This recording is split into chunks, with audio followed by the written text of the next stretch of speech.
หนูไม่รู้ว่าเขาต้องการอะไรอ่ะพี่หนูงงมากเลยเปิดต้องการอะไรมันประมาณเที่ยงคืนแล้วค่ะหนูไม่รู้ว่าเขาต้องการแบบไหนทำเพื่ออะไร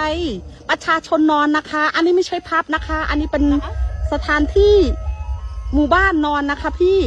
หนูไม่รู้ว่าคนไทยทำเพื่ออะไรต้องการอะไรหรือเปล่า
จุกนองเรื่องก้อนนี่เสลงปรือปรวย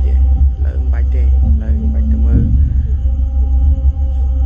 เลยไทยจ่าไอ้สตับ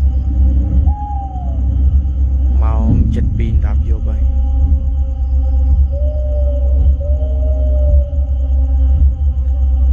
เมื่อสันจิอาจองสไลด์ปรับไทยแท้ไทยบงจ่าเรื่องก้นขมายไอ้สมโจตะมือได้